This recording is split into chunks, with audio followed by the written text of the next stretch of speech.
Welcome to the Mischief. I'm Vallen, and this is Witchery Brews. Today we're covering a little something more worldly. Choose what you'd like on the screen, or just wait and we'll get on with the rest of the brews. Today in the Witch's Brews book, we're going to be covering, well, no, not faster quaffing, but I guess you could say that we might at some point. We're going to be covering level 8. The entirety of it. There are only 4 abilities or effects on here that you could possibly choose. And I have to say that they're rather interesting and unique in comparison to some of the others that we've done. So let's start off with the first one. Keep inventory. This one here requires focused will. And of course, focused will, as before, you get from a brew of flowing spirit and oil of vitriol in a distillery, which, you know, got you condensed fear before. Which, you know, is kind of down here with, I think it was steel buffs or something. But that's a level 6 one, and the highest capacity spell you could possibly get is not going to be able to combine those ones. Because if you look here, you've got this 4, 5, 6, 7, 8, 9, 10, 11, 12, 13 is the highest you can get. So you can't combine level 6 and 8 together. Just doesn't really work. But hey, you know what? Keeping your inventory, still a very cool item. So as a side effect, you could always make one of these. Now, there is no effect from changing the power on this. So you can save yourself, you know, spending the glowstone, the blaze rod, a tune stone, whatever. You don't have to spend any of those on it. It's just a matter of your entry ingredients. It can be used as a splash or a gas brew, but it will reduce the duration. So I recommend just making it a drinking potion. All the items or armor that you are currently wearing or have, they stay where they are when you died. So it's really, really good. Let me grab one here. See here, Brew of Sticky Items. This one's without lengthening it. If you add in some redstone and obsidian, you could get that up to 18 minutes, which is really, really nice. But, you know, I upped it from nothing to level 4, and it didn't really make any difference whatsoever. So let's grab one of these here. And in fact, I'm going to take my enchanted armors off, and we'll just get myself a regular chest plate. So you can see I'll have an iron chest plate on. And I'm going to go over to my death area, which I have set up just in case here. Change back to game mode 0. Take a bit of damage, and it might help if I actually drink the potion first. That would have been pretty bad there, but let me continue on with the damage here. You can see I've got a full inventory with all sorts of stuff. And I'm about to die, though my hunger keeps on offsetting the fire damage, funny enough.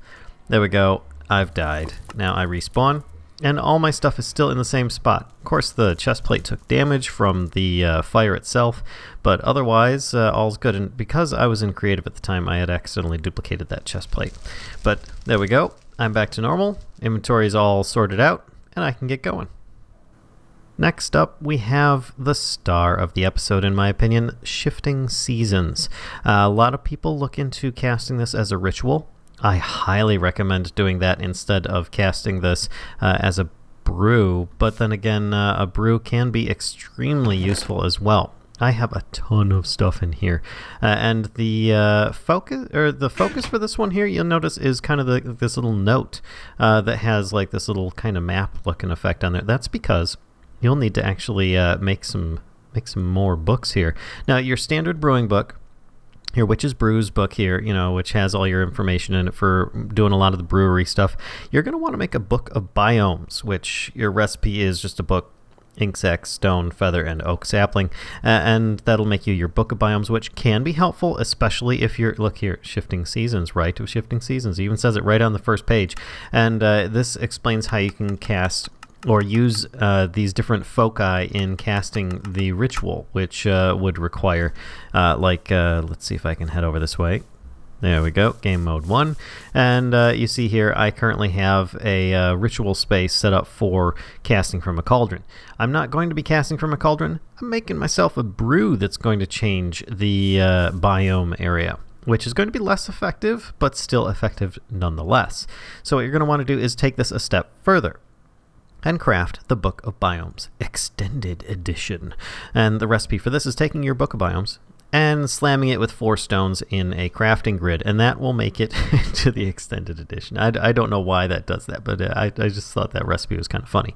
You open it up, and you've got all sorts of stuff in here that you can choose, and then you can just scroll through the different types that you want. I mean, if I click on magical, there's nothing in here because I don't have any magical biomes in this miniature mod pack that I made. This one's pretty much just witchery and like a few extra features so I can see what I'm doing in here, but I don't have any of the other mods like, you know, Thaumcraft or whatever installed. So keep in mind that as you expand this with other mods, it will expand appropriately so that you can have all of them in here. You'll notice that it actually tells you if it snows or if there's lightning or things.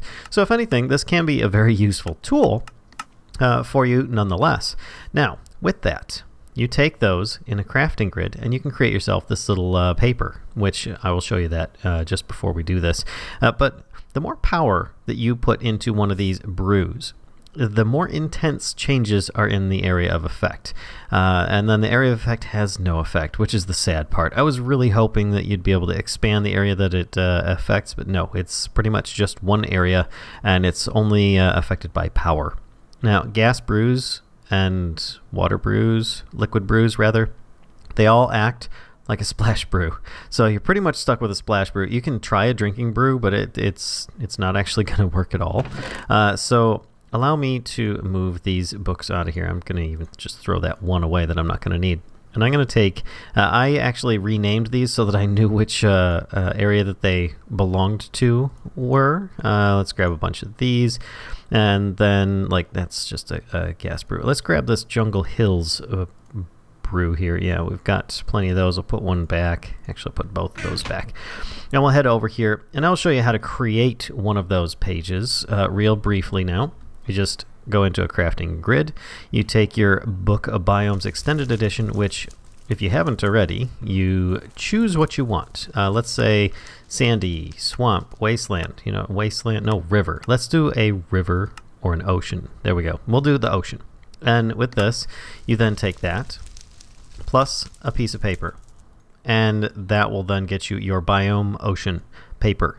And the book goes back into your inventory. Really handy. Really handy. And then you can use that instead in your crafting of the brew. Then it replaces the foci of any other standard brew, like, you know, 2, 4, 6, 8.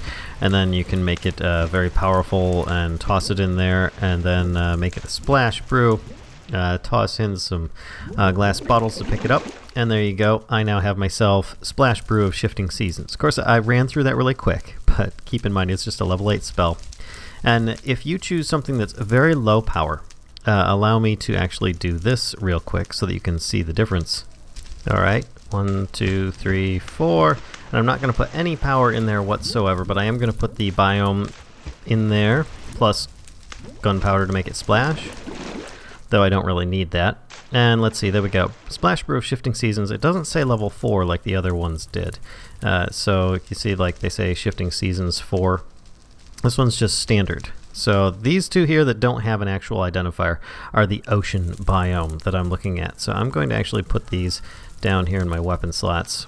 And then we're going to move on and give a try on some of these. Now you can see I've already been messing around with these. At the intro here I've got 4 different biomes actually present, 5 if you count the plains that I'm in right now. If you look on the right hand side here up in this area, you'll see that it currently says plains.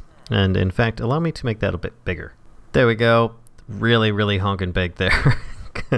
But at least it should be a little bit easier to understand. So I have my Splash Brew level 1, my Splash Brew level 4 of Ocean Biome. So let's try level 1 and see what happens here.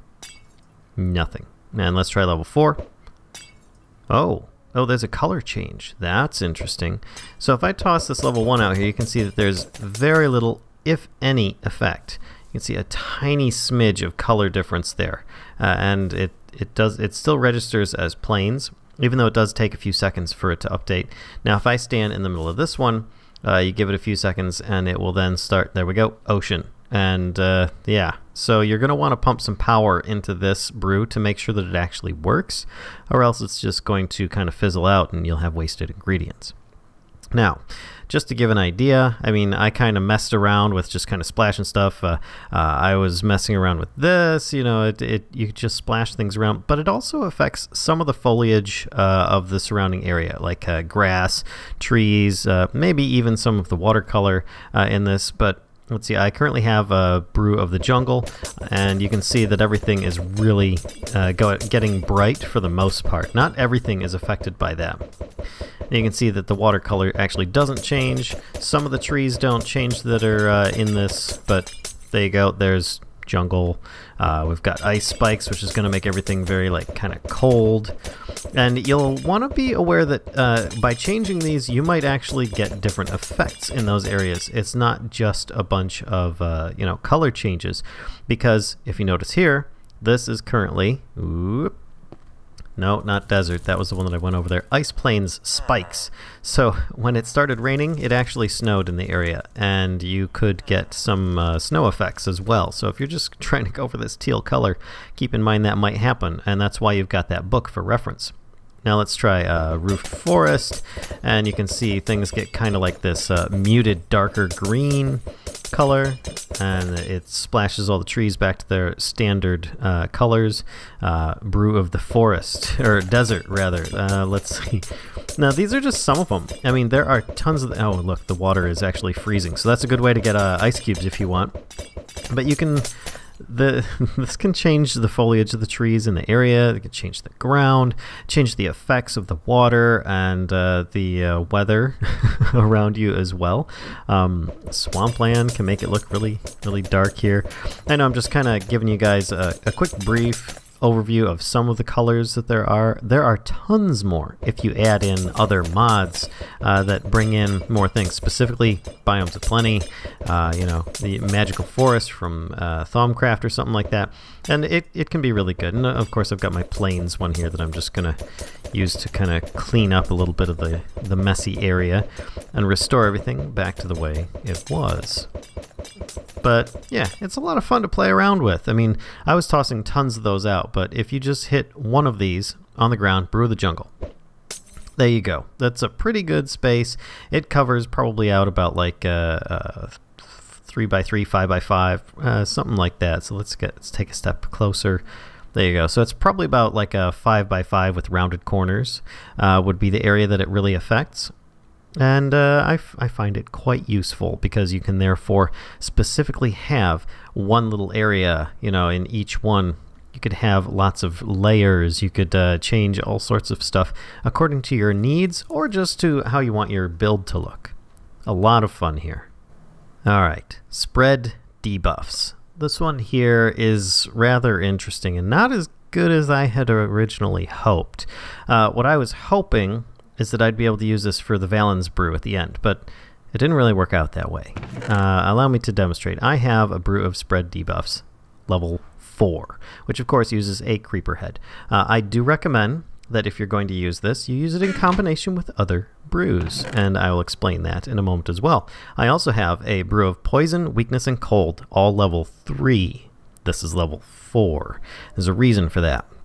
So, Spider Eye, Icy Needle, Fermented Spider Eye, and a Blaze Powder are the foci for getting the brew of poison, weakness, and cold, which is pretty harsh. I mean, it's going to give you poison, and that cold damage, it lasts forever, plus the weakness, that's going to keep you pretty weak for a while as well. But, you know, I'll grab my bucket of milk for when I need that. But I recommend that your brew of spread debuffs, you keep that on yourself as a self-drinking potion. You don't use it as a splash.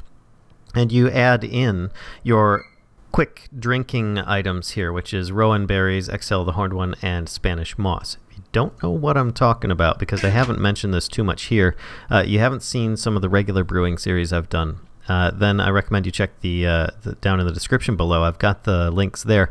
But in here, if you go to the capacity, you do your capacity stuff, then you add in modifiers. It's on page 2 of modifiers. You add in Rowan Berries, Exhale, the Horned One, and a Spanish Moss in that order, and you'll increase how fast, or rather decrease, the time spent drinking a brew.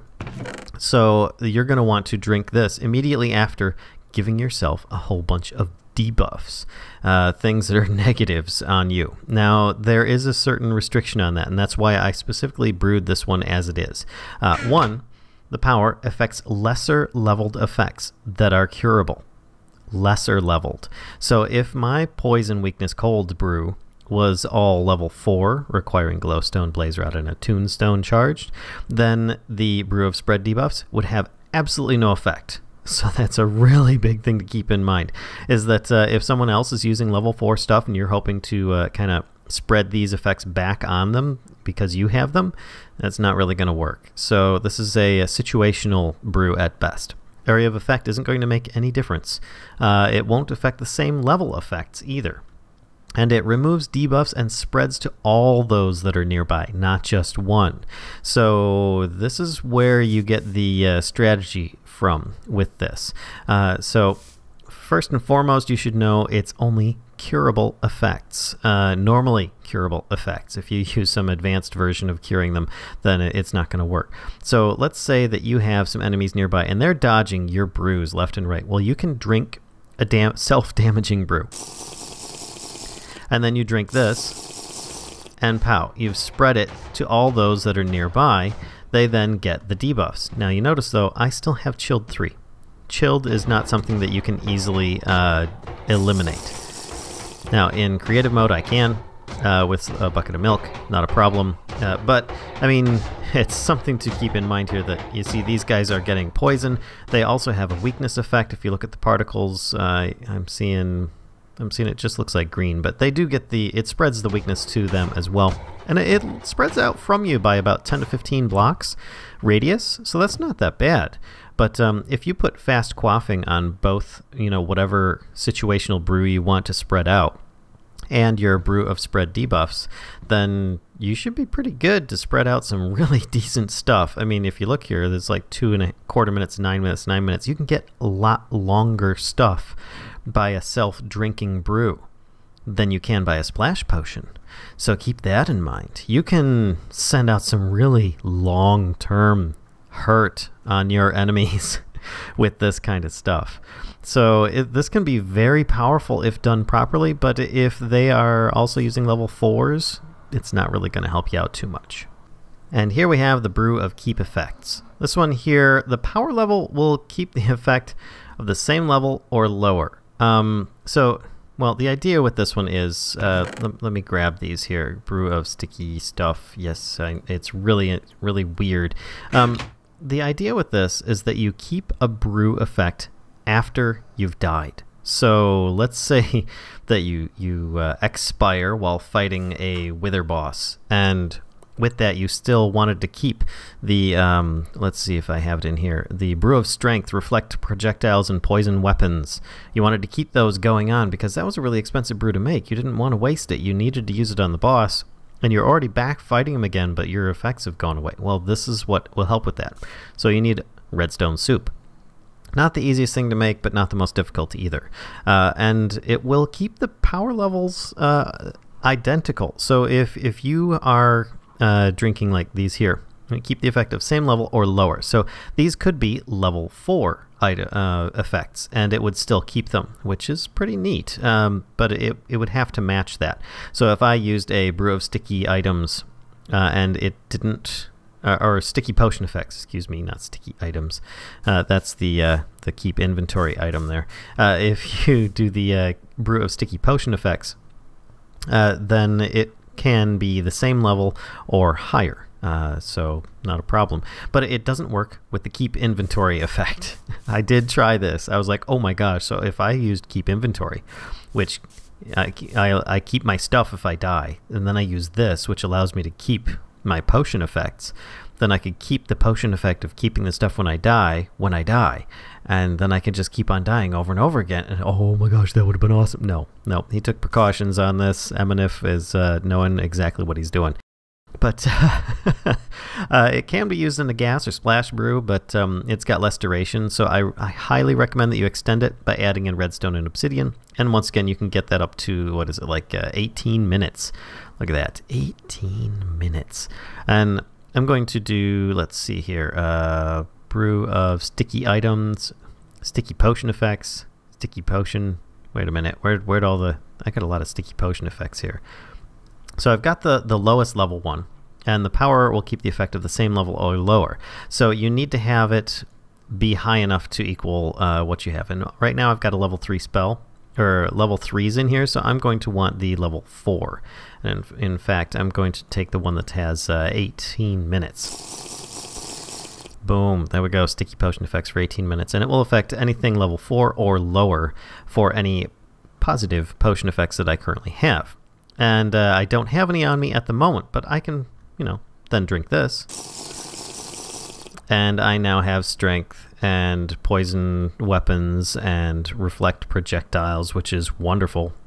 And I'm going to, just so that I don't lose my entire inventory and armor, I'm going to drink this other brew of sticky items. It allows me to keep all my stuff at the same time. So you can see how you can really be OP with a lot of this stuff that lasts for a good long distance that you don't want to lose per se. There we go. And now to just take a little bit of damage here, and you'll see that I will keep all of these potion effects except for, of course, the sticky items will have expired. So let's hit respawn. And there we go. Sticky items 4. Ooh, maybe it does work. Oh, wait a second. In my testing before, it didn't work, but I still have sticky potion effects and sticky items. This is very curious. Maybe it's because I was in creative. Well, we'll find out short enough here if that actually works. Oh my goodness. Okay, so it must have been something to do with creative use. But there you go, folks. I guess you can just constantly keep dying over and over again, keep all the items, keep all your items, and constantly get back into that boss battle faster than ever. Looks like I was wrong in my testing. Wow. Alright, so now here we have Vallen's Brew of the Bee's Knees. This one here isn't, I don't know if it's quite as impressive as the Keep Effects one after what we just discovered, but Vallen's Brew of the Bee's Knees is just that. For those that aren't familiar with that term, it's like saying the cat's meow, or something that is just really, really cool. But it is pretty interesting, and I'm doing kind of a first in the series, more or less. This is really best for Natura, or bees, if you're familiar with those mods.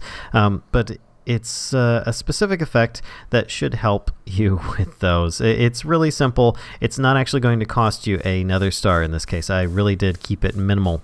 This is going to be a very rather inexpensive spell, or brew. It starts off with Mandrake Root, Nether Wart, Tear of the Goddess, Diamond Vapor, a Diamond, then Glowstone, Blaze Rod, Charged Attuned Stone, and your biome of choice that you would need for your apiary. Then you go Glowstone, Blaze Rod, and a Dandelion, just to add in a sprinkle of flowers. Gunpowder or an Artichoke Globe for splash effect. Bottle it up, and you get a splash brew of the Bee's Knees. Now, just in case, I will actually make one of those. I currently have Biome Jungle Hills equipped here, and we're just going to go over it really quick. 1, 2, 3, 4, and actually I don't think I need that. Do I need that? Yes, I do. Alright, then add in Glowstone, Blaze Rod, Charged Attuned Stone. You add in your biome, Glowstone, and Blaze Rod. You don't need to waste the diamond for the Charged Attuned Stone. Then you toss in a Dandelion, Gunpowder to make it a splash effect, and then 1, 2, 3, you get yourself Splash Brew of Shifting Seasons and Flowers. But I renamed it to Splash Brew of the Bee's Knees. And you can change it to whatever biome you want. The idea is, let's say that you have an apiary. Let me get a piece of wood here. That your bees need a specific biome in order to flourish. And it needs to be something, you can look it up in the biome book. You can pick it out, you can make it, and then you can splash this down right on there. And pow, there you go. You now have a specialized biome set up just for the bees that you need, and it already has some flowers around it as well, which should help them to flourish. So that's basically the idea. If you need some colder bees, you can choose a different biome. If you need a colder biome, or a hotter biome, or a more humid biome, you can choose whatever biome suits you toss this down, it instantly gets a little bit of flowers in the area, plus it will change it to the biome, humidity, heat, cold, whatever that they may need in order to survive and do their bee things that they need to be doing. So that's pretty much it for today. I hope you guys enjoyed today's video. I know that I always like me some Witchery Brews, and we're getting towards the end here, folks. Not much left. I hope you guys enjoyed it. Please give a like if you did. Don't forget to comment below. And subscribe if you haven't already. Don't forget to spread the mischief to others if you think they'll enjoy this content. Until next time, folks, I'll see ya.